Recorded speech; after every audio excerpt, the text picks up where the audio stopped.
Good morning, everybody. One of the great symbols of our country is the Statue of Liberty, and it was on this date, October 28, 1886, that it was dedicated by President Cleveland. And this is a little bit about that.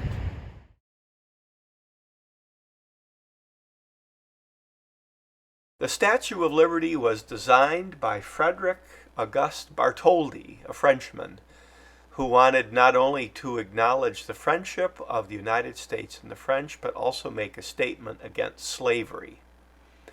Libertas was the goddess of liberty for the Romans, and her figure was found on many old coins. In our country, we had Columbia as a figure of liberty, and she wore a cap that the freed slaves of the Roman Empire would wear. Now, we had coins with female heads on them, Liberty or Columbia.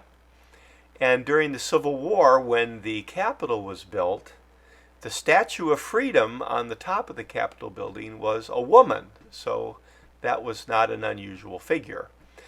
Mr. Eiffel of the Eiffel Tower was asked by Bartholdi to do the internal structure of the Statue of Liberty. And if you went to Paris to Bartholdi's shop, you could see him working on it. Here you see the arm in the background. As parts of it were built, they were put on display. Here's the head in a park in Paris. And as the parts were shipped to the United States, they were also put on display. And here's the torch in Madison Square Park in New York City.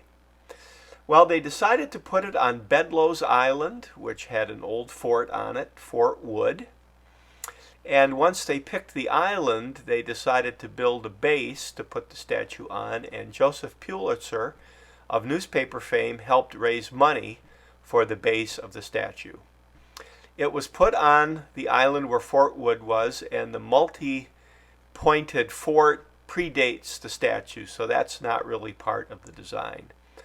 On this date, in 1886, the big celebration happened. President Cleveland was there, and there was a ticker tape parade in New York City, the first one. This isn't a photo of it. This is Lindbergh's ticker tape parade. Now, medieval artists had put halos behind saints, and when the statue was made, that was the idea behind the crown, sort of.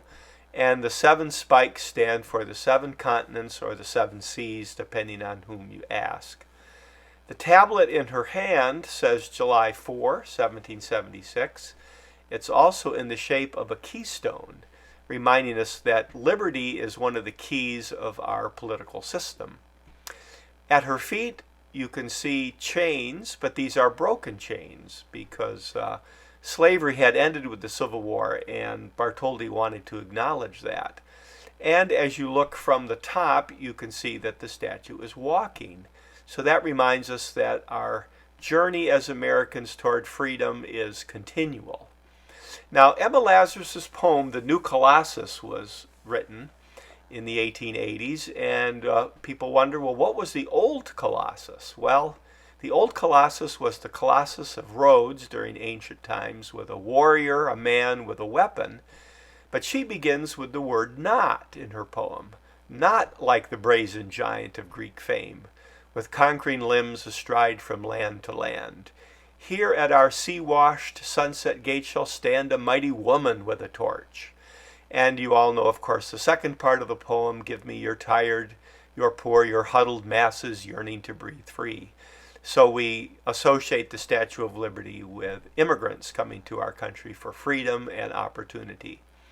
But it was used for other things too. Thomas Nast in 1889 used the Statue of Liberty to make a political cartoon about the power of trusts.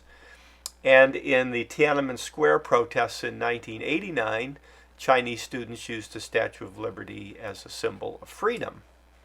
And later it was used for other things. For instance, in the movie Planet of the Apes, we see the ruined statue as a reminder that we best not destroy ourselves in nuclear war.